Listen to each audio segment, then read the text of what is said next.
Screw it, I'll just make my own E3 with blackjack and hookers and GTA 6. You know what, screw all that too. Let's just reboot the whole thing. Like Futurama and a whole heck of a heap of other things. To reboot again with the 24th edition of Microsoft Flight Simulator. I think that's what that means. Forza Motorsport, not 8. And The Crew 2. So let's get into it, folks. Yeah, as I'm sure y'all know, E3 got canceled. And it's probably for the best. I'm making this video on Wednesday, so maybe there's even going to be more stuff to come out, like maybe Skate 4 and probably not GTA 6. But who knows, if there is more stuff, I'll make another video if I have time. But for now, we already have 3 great games that I'm interested in. To begin with, I'll start with Forza Motorsport. It's not 8, it's just Forza Motorsport, even though there already was a Forza Motorsport. Like what Skate is doing with 4, I guess. There already was a Skate, there already was a 4. So let's get into it, folks. You get one. I'll start with that because that's the one that I have the most to say. And yeah, it's pretty much a reboot in the way that Futurama is a reboot. It's just kind of a continuation a little bit in the future.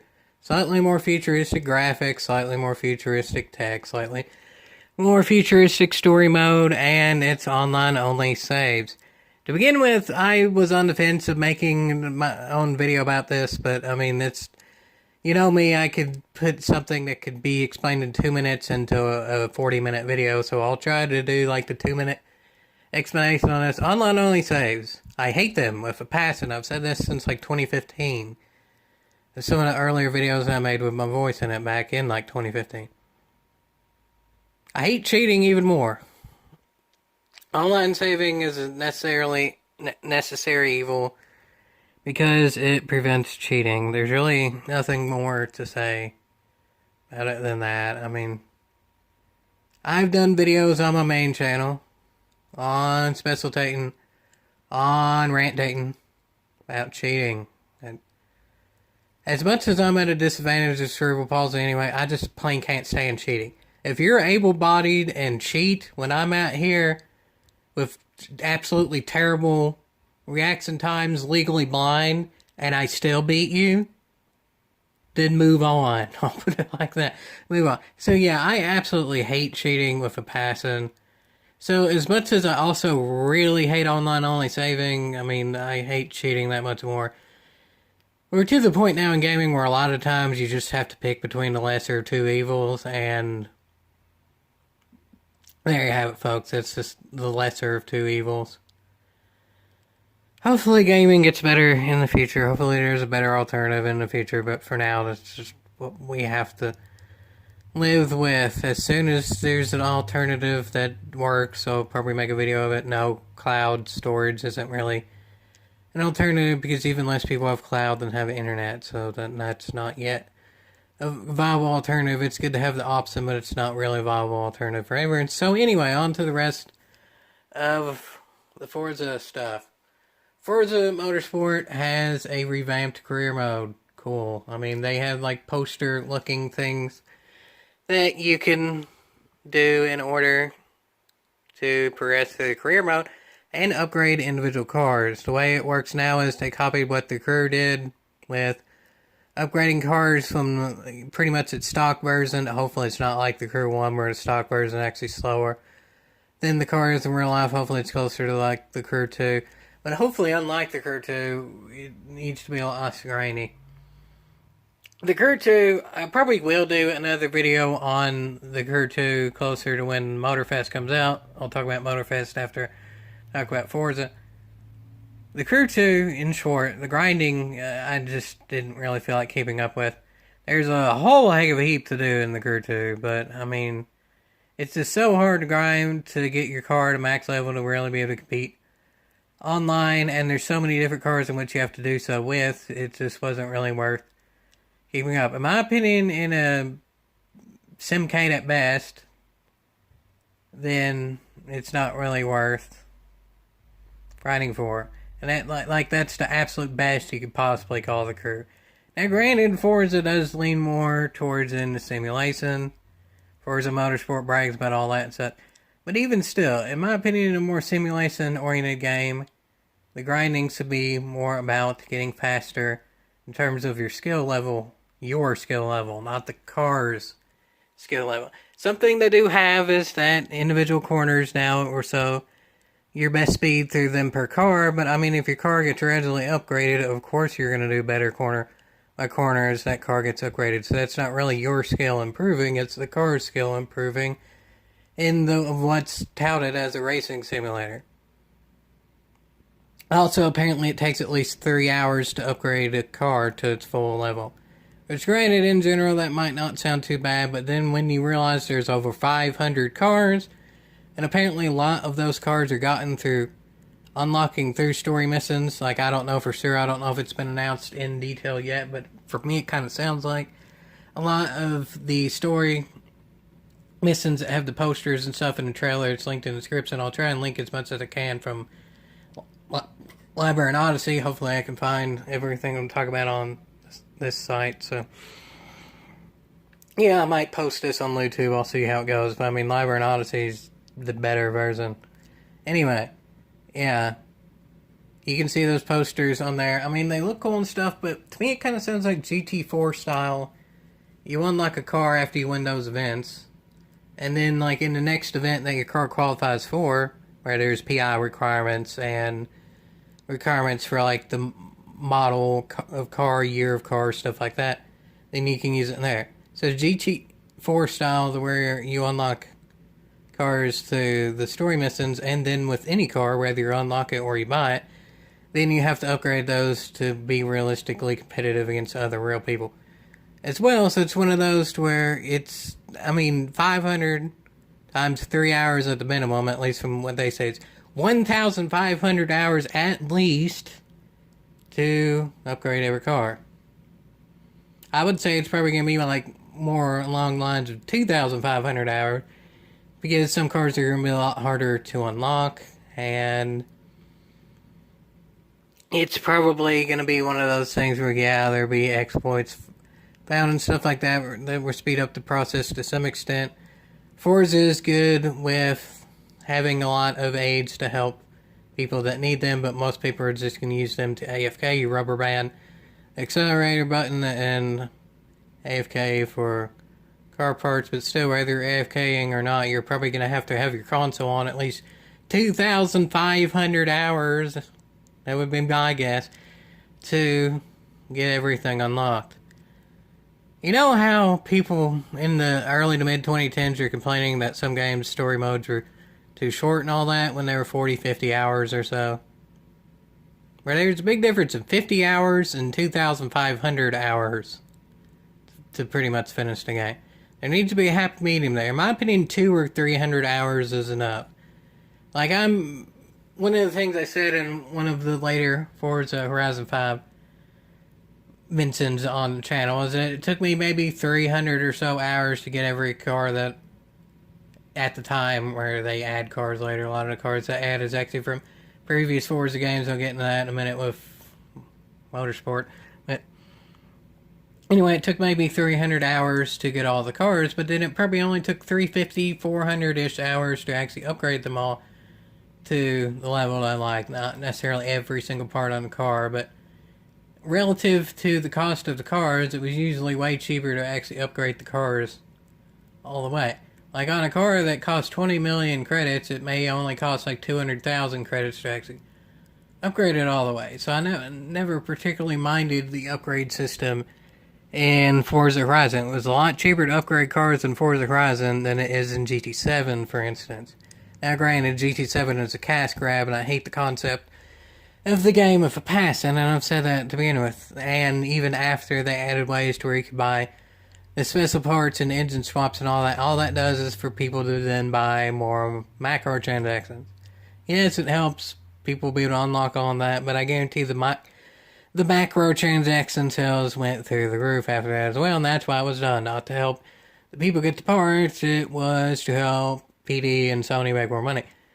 But back to Forza Motorsport, as I mentioned before, also was the unlocking of cars after the release. There's already Car Pass stuff. There's already Premium Edition, and that's not to mention what's going to be added after even all that, too, because there's seasons of it. You cannot buy the game incomplete. From how I understand it, it's physically impossible to where you can pay money and get everything that the game will have to offer throughout its lifespan. There's seasons for everything. Even if you buy the most expensive one, because there's seasons of things, it won't include everything from how I understand it. And even that is over $100 in the US currency. So, that's messed up, ain't it? Yeah. Especially when a lot of the cars, and they've kind of already confirmed this, are, again, just from previous Forza games. Like, the car list that they're showing right now, I guess that's probably not going to be on Odyssey. I guess I can link that. That's just from the Forza website itself. It doesn't have a lot of cars that were in previous Forza games. I guarantee aren't a copyright issue. Like, one straightforward example is any Plymouth. Plymouth doesn't exist anymore. I would have to think that it would be an extremely cheap thing to be able to get Plymouth. They already had a Plymouth Superbird and a whole heck of a heap of others in Horizon 5, the most recent Forza. So then why wouldn't they have it day one for Motorsport? Is they're going to add them later. Granted, they did say they're going to add some cars and some tracks for free, but what is some? We don't really know. Is it going to be as much, if not more, than what they added for paid subscribers? I don't even really know the term for that because I'm never going to buy anything like that. Who knows? Some is as vague as it can get. So, yeah.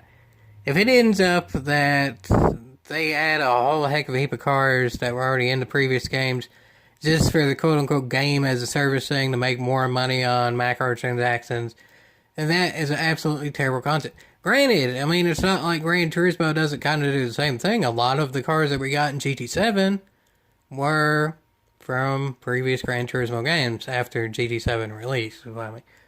But those are complete revamps and updates to the current graphics system.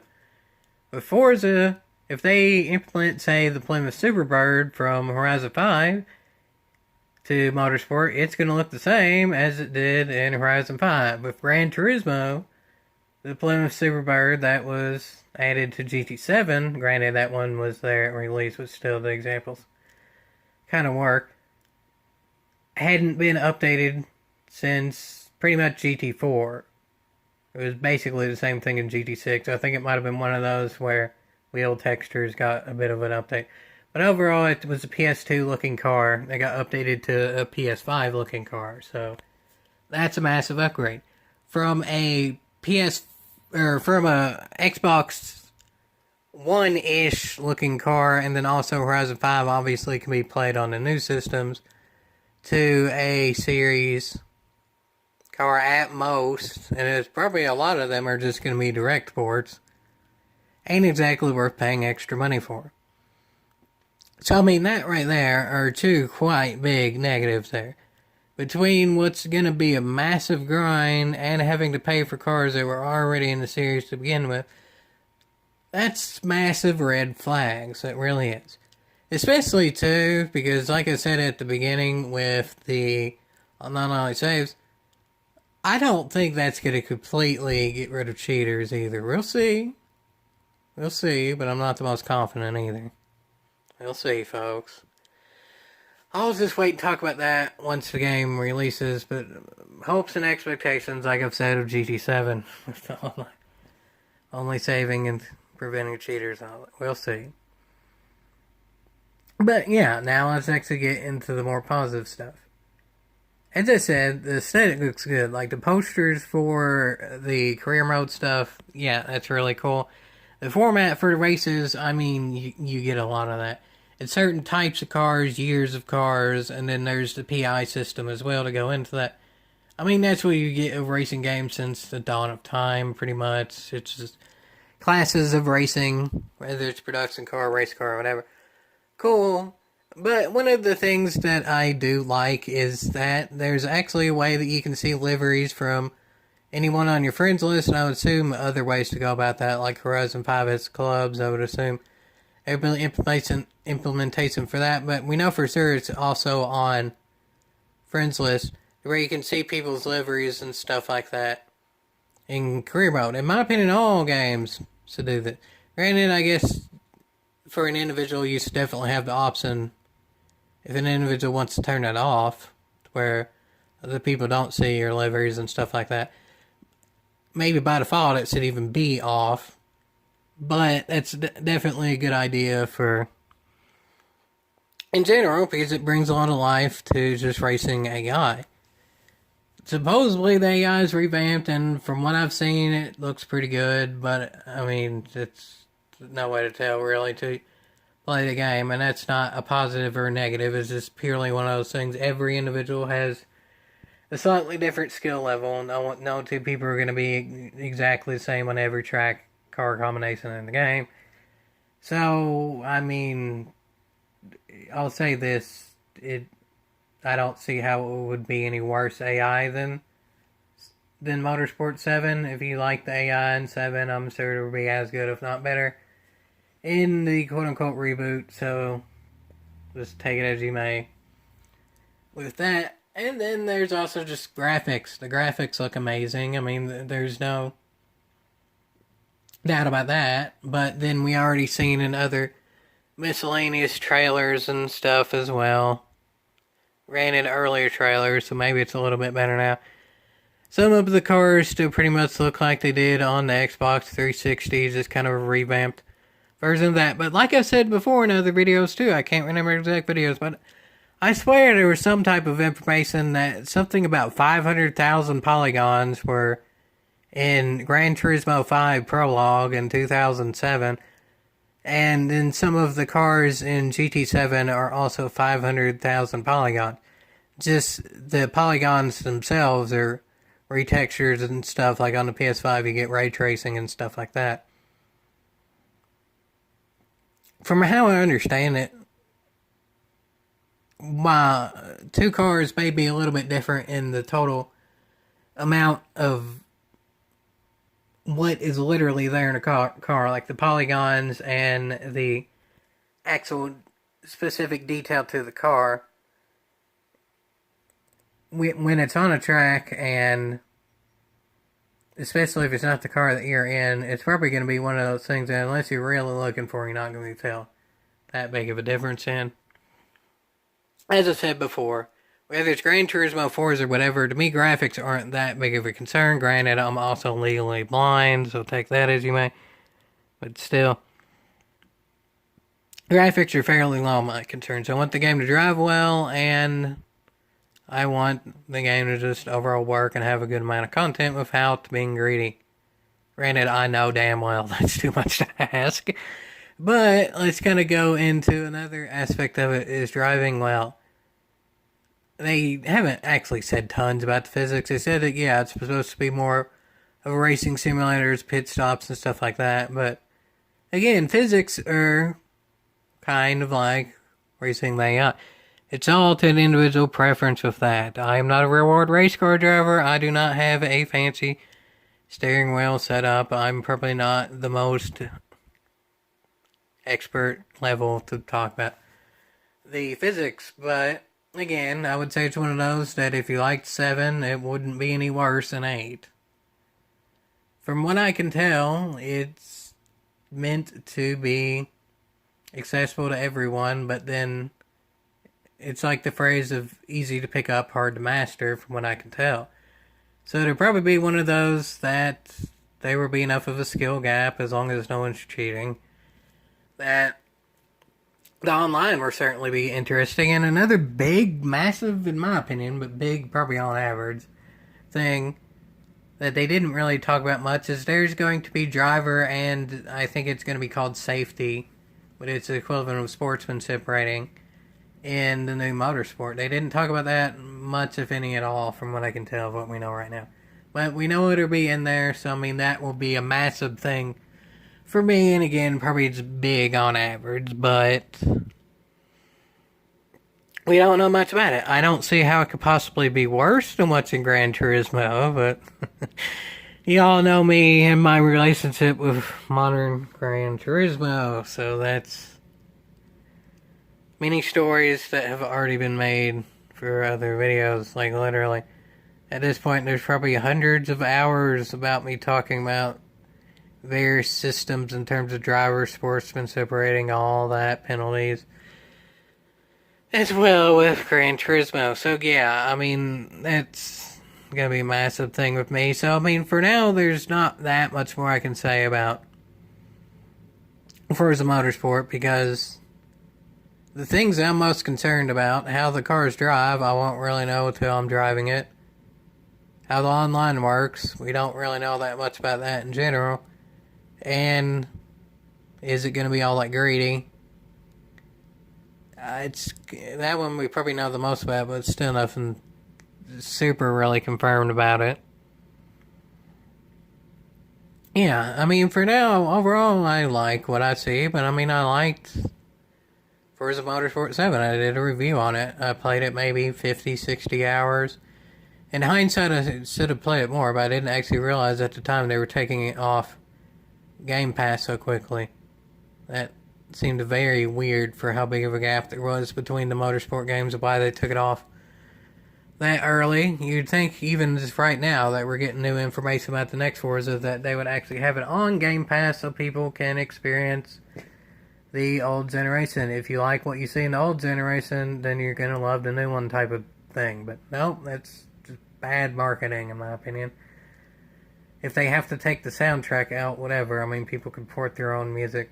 I mean, that's something that people talk about in reviews, the soundtrack. I mean, I just port on music. We have that in 2023. I'm not one to talk about soundtrack for any type of game. But actually, the next game is, again, that's about all I can really say of Forza. If there's anything in particular that you want me to mention, just leave it in the comments, whether it's here on any platform, whatever it may be, leave it in the comments. But, I mean, that's pretty much my main thoughts about it. I mean, the car list, there's race cars, there seems to be General Motors focus. I saw a Dodge Viper and a Dodge Hellcat trailer, so that's cool. Yeah. So, yeah, anyway, next one is the Crew 2. I think it's actually been confirmed that the Crew Motorfest was originally just going to be yet another DLC for the 5-plus-year-old Crew 2. Probably best that it is its own game. I actually kind of figured to begin with that this was ultimately just going to be the Crew 3, and Motorfest was just the first thing they were showing of it. But no, from what I can tell, Motorfest is the whole thing, and Motorfest is Forza Horizon. I mean, that's really about it. It's set to like music and themes and stuff. It's like the Forza Horizon mission type things, like the very first one where you jump off the plane in Horizon 5, and then there's ones where you go to the forest with the thunderstorms going on. It's that type of thing is what we've seen showcased so far for the Crew Motorfest, and again, it's linked in the description from Library and Odyssey if you want to watch it. It's cool. It's Forza Horizon. I mean, it's cool. It's set in Hawaii, so that's different. There hasn't been a Horizon in Hawaii. But I mean, that's what people said since like 2014 with the Crew. After we got the Wild Run DLC, it kind of opened up doors for more DLCs. And people's been saying now for almost 10 years is that because we already have Continental America, it would make sense to have at least Hawaii and to an extent Alaska as well. But Alaska's giant, so whatever. But at least Hawaii. And yeah, 9 years later, we're getting it as a standalone game. So yeah, I mean, that right there, the map, there's details in there, there's specific dimensions and stuff, but nonetheless, the map is way smaller than the Crew 2. I mean, the Crew 2's map was absolutely massive. That's one thing that, I mean, yeah, again, I'll do a video more on the Crew 2 for before Motorfest comes out. I'll see exactly when, because apparently there's going to be a closed beta in which people can do videos of, and then an open beta, obviously people can do videos of as well before the actual game itself, so I'll see exactly when the Crew 2 video with me kind of wrapping up it in general. I'll say. But yeah, for Motorfest, the main draw of kind of the series in general, the giant map, it's not so giant. Granted, of what they've shown in the trailer, it looks amazingly detailed, but I mean, there's parts in the Crew 2 that are also amazingly detailed. Granted, overall, the most detailed parts in Forza Horizon 5 are definitely more detailed than the most detailed parts in the Crew 2. But I mean, the most detailed parts in the Crew 2 are also quite a bit more detailed than the average in Forza Horizon 5 as well, which isn't even a knock to Horizon 5 or even the Crew 2. It's just one of those things where it's meant to be based on real life locations. Some parts are just going to look better than others. I don't really think it gives any points to the game just for making something look realistic anymore. It's 2023. It's not really it's not really the outlier, it's the norm now. So, I mean, what looks better? The Crew Motorfest or Forza Horizon 5? Probably still Forza, honestly. But it's not enough of a gap for that to really matter too much. And the first two things I talked about were kind of implementation with music and themes and stuff, and graphics. Two things that I've said before, again, that I don't particularly care that much about. It's because we don't really know much about the physics of the game. I'll link it again. We seem to know more about the car list. It's basically the Crew 2's car list, because again, this was supposed to just be a DLC for the Crew 2. But with a few more, apparently it will end up being over 500. But not the absolute vast majority from the Crew 2. Like, I'm pretty sure it's double digits that we're actually getting of new vehicles. And again, it's vehicles. There's boats and planes and stuff. And that's actually not something you see much in the trailer. It pretty much just throws in at the end as, yes, there's boats and planes. But overall, with the Crew 2 too, I'm not that impressed, really. I mean, it looks prettier than the Crew 2 of what they've shown, sure. People in the comments say it seems like the physics do look updated and stuff, but again, physics kind of just goes to an individual person there, especially in a more arcadey style game, as this one is. And the Crew 2 was incredibly grinding, and you have to, well, actually, you don't have to, but the vast majority of people are going to bring their progress from the Crew 2 over to this one, so I would have to think that this one's going to be equal grind if you're bringing the progress over from the previous game, and it's just not something I'm going to want to keep up with. Honestly, Forza Motorsport, obviously I'm playing it day one. It's on Game Pass. If you do individual stuff, then you can get the Game Pass for free, so I'll start doing that a month in advance so I can get the Game Pass for when Forza Motorsport comes out. Crew Motorfest, especially too if I get in a beta and I can play it a whole heck of a heap before it actually comes out anyway. Probably not getting it launched. This should not be a $70 game. Really shouldn't. I mean, granted, there's dimensions somewhere if you want to look. I wouldn't be surprised if the Crew Motorfest map is as big, or if not bigger, than Forza Horizon 5's map, but it's the Crew 2 cars. It seems to be mostly the Crew 2 physics, mostly the Crew 2 graphics, with the last two being slightly upgraded. This really is just the Crew 2 2. And again, I will do a video on it, but I like a whole heck of a heap about the Crew 2. I kind of sort of liked it more at launch and in its first maybe year and a half or so.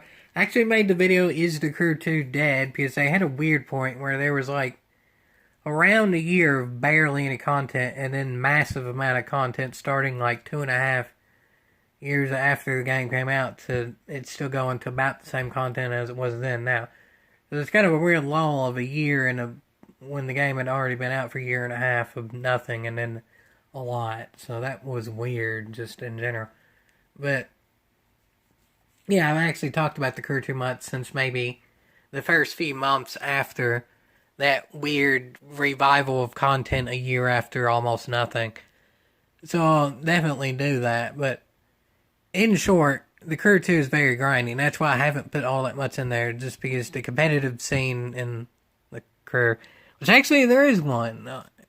If you want to look at it, there's actually a big competitive scene in the crew 2, and it's definitely interesting to see the longer races there. It's amazing to see what people come up with in longer races and how to be faster and stuff. It's very much arcadey, it's very much unrealistic, but it's still amazing to watch. That's something I even said in the Crew 1, and kind of a negative opinion. Granted, that was before I was on Library and Odyssey, so I'm sure that would change things.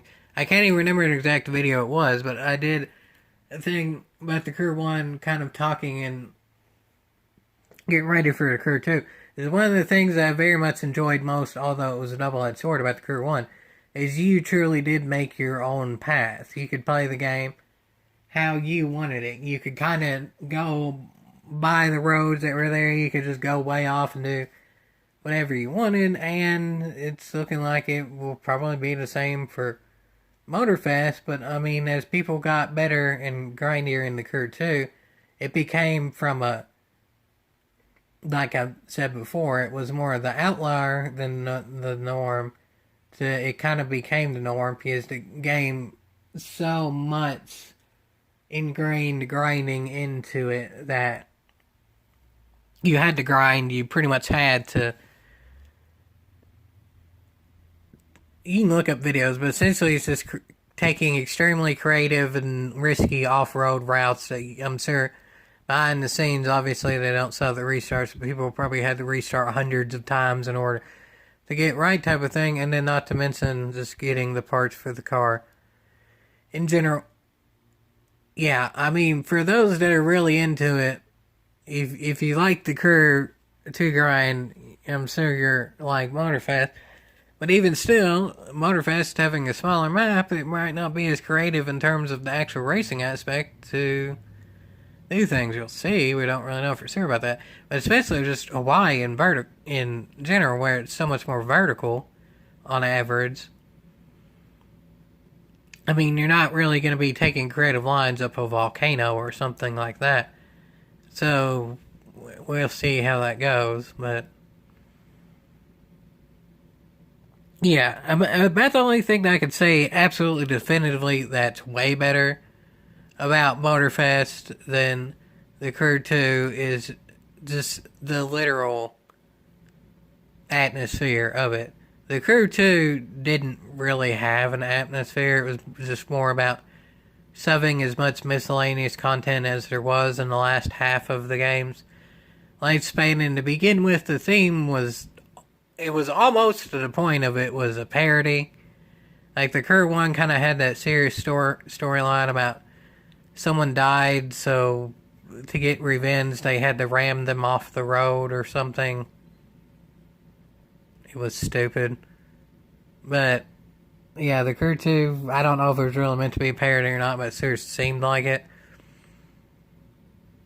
The Crew 3, or Motorfest, yeah, I already did it. It has an actual, like, theme to it. The theme is, like, going through different eras of cars, and it's Forza Horizon. It's to get the theme of the area. It's like the main point of Horizon 5 is kind of to get the Mexico theme and the eras of cars within its history and stuff like that. And it's the same with Motorfest. It's Forza Horizon.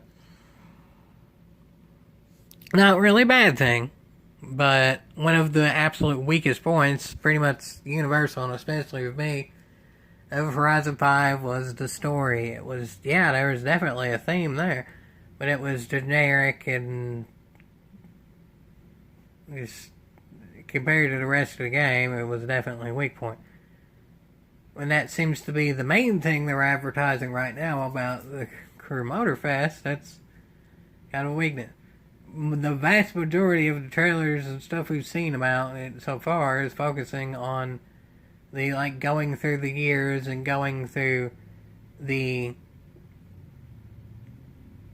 atmosphere of Hawaii, like and or type of thing. And then also a little bit of Japan there too, because why not? That's also a little bit too, is it's creator type thing. Apparently you can create levels, and that's also Forza Horizon S, modern Forza Horizon, where there's level creator and stuff like that. I don't really see anything other than boats and planes, obviously, that Motorfest is going to do better than Horizon. Maybe, again, the map will technically be bigger, but again, with the level creator, if the level creator is going to be way worse, bare bones, than what's in Forza Horizon, then the overall experience of content is still going to be less. If you already have Forza Horizon and you didn't have any more than just like the Crew 2, it's probably not worth getting Motorfest at launch, especially if you can play it early. It would be a big decider too. And I mean, I guess overall I hope that I play it early and love it and then want to continue playing it and get it at launch. I mean, I guess overall it's what I hope. This is not all what I expected. I'm not even really mad if that doesn't happen. If you've never played a Crew game, I mean, probably the Crew 2 is nothing more than $20 right now. And a lot of times it's on sale for quite a bit cheaper. I would say just play that. I mean, if you love Hawaii, you've been there and love the area, or you live there or whatever, then, I mean, that's something too. Or you were really good in the Crew 2 and you enjoyed the grind of it, then that's also a reason to get it. But I would say, especially the latter, and even to an extent the former, it's preaching to the choir. You're going to get it anyway, no matter what I said about it. So, yeah. I don't think Motorfest is a bad game. It's just the same game again. I mean, literally, at least from what I can tell, it was actually confirmed to initially be a DLC for the Crew 2. It's the Crew 2. Already been out for so long, it kind of needed a new game, really.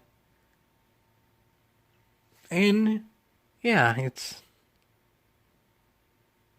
not bad, but it's just more of the same in a different area, pretty much. Different and smaller area.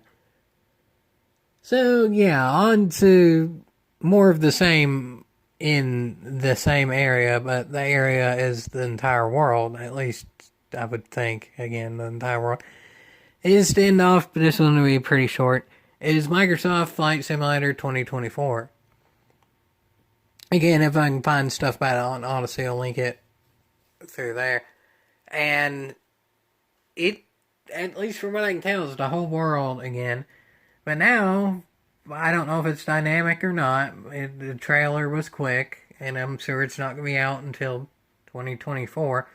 So we'll see a lot more as it comes. But, I mean, the first reveal showed fire and putting out the fires with planes.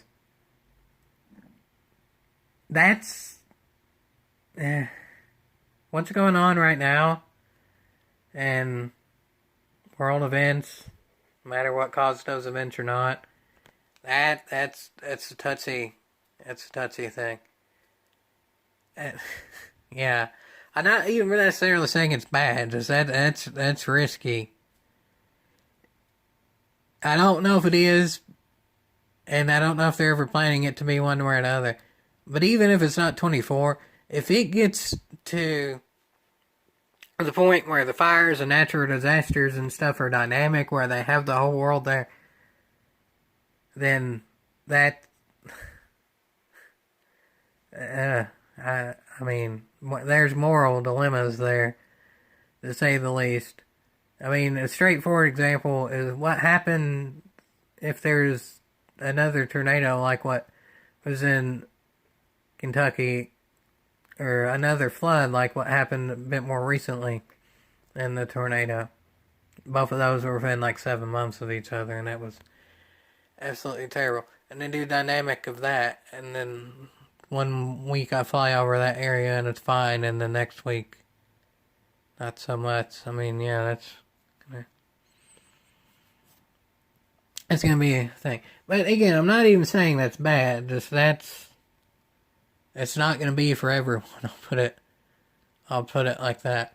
I mean, as far as I understand it, the actual flight simulator, like if you have the peripherals to do so, it's as accurate of a simulator as anything ever.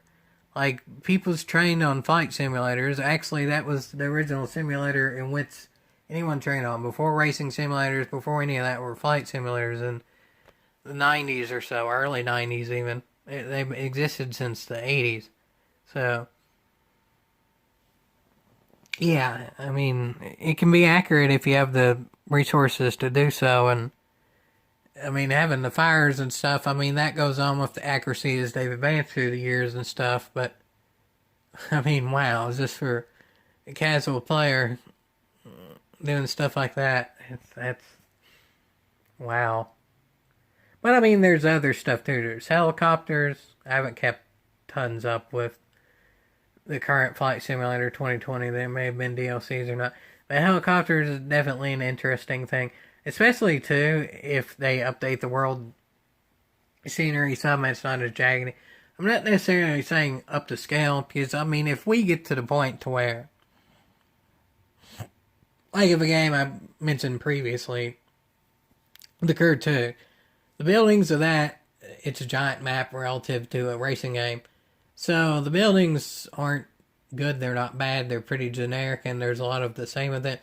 Like, even if Flight Simulator scaled up to the point of that, the game's gonna be like 1 terabyte. It really is. It's the entire world. So it's one of those where, yeah, sure, 20 years down the line, 1 terabyte probably won't be too much, like how everything's been advancing. But at this current point, even if there's the technology to do so, that doesn't necessarily mean they should. But if they can even get the textures smoother, not necessarily looking better, but smoother, there's a lot of jaggies and stuff. If you get down to ground level with 20, if they can get that figured out with helicopters and stuff, that would just be cool in general. You can land on your house or on areas that you know in your local area and stuff like that. That would just be cool in general. So, yeah, that's a big thing. There's helicopters, especially if they update textures.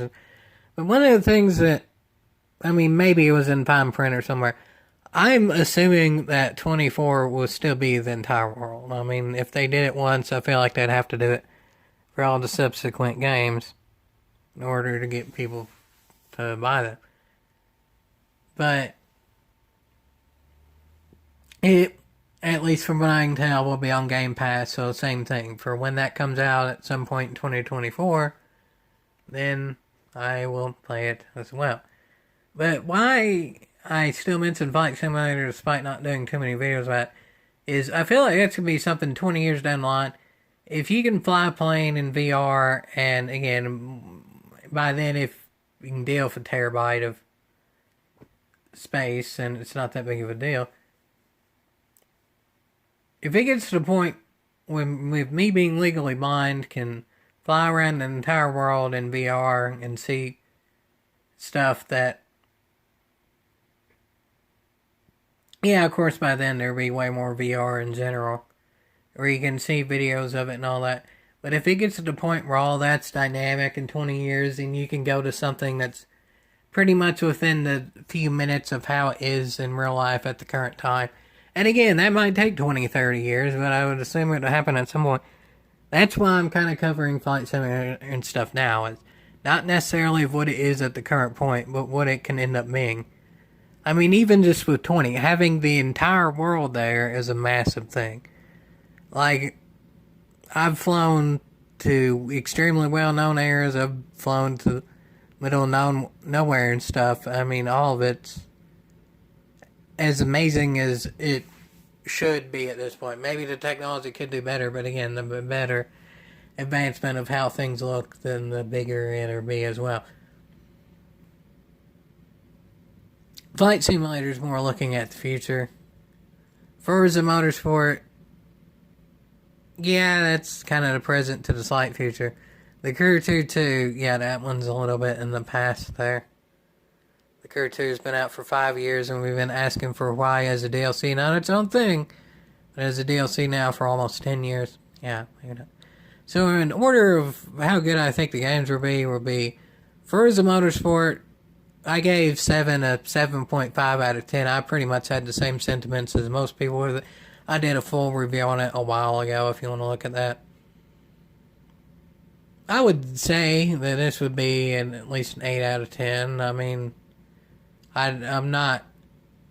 I feel like this is almost one of those where I'm not hoping or expecting it to be much better than an 8 out of 10. I mean, I could hope for more in anything, just by definition of hope. But, I mean, if we've literally not seen anything that's better than 8 out of 10, then there's a difference in hoping and lying, too. So I feel like ceiling to floor on Motorsport probably isn't all that much. But, I mean, if it ends up being greedy and the driver and safety rating are absolutely terrible, too, then who knows? I figured the floor on GT7 wouldn't be too low, and then Gran Turismo 7 has basically killed the franchise. So, yeah. And yet we're still getting a movie, but I'm sure that was in the works before all the fallout of GT7 as well. I have a feeling that movie's going to be a flop, but I'll talk about the movie as it comes out as well. So anyway, yeah, I'd say extremely tentative Forza Motorsport to be an 8-ish, as long as it's not going down the route of GT7. Microsoft Flight Simulator will be an 8-ish. I mean, if you want to get really realistic and stuff to it, but I mean, it's one of those as well where the graphics can only be so good, so it's more of a sandbox than an actual video game. It's a 10 out of 10 sandbox, but I mean, for a video game, yeah, I'd say it's about an 8 out of 10. Of course, there will be missions and stuff. There's even missions in 20 and all that, but still. For a video game, just by default, the nature of what it is, it's one of those where its ceiling, again, can't really be super high just for what it is currently. Again, later down the line, it can be downright amazing, but of the current technology and what genre of game it is, I'd say also about 8 out of 10, but that's as good as something like that really could be. Racing games obviously have the higher ceiling right now as of the current technology. And then the Crew Motorfest, like a 6 out of 10. It's Diet Forza Horizon. Nothing's really terrible about it, but just play Forza Horizon. If you don't have an Xbox, then just play the Crew 2. It's the bigger map with the vast majority of the same cars, almost the same graphics, and it's cheaper. So yeah, just do that. So anyway, yeah, there's the review of kind of the reboots.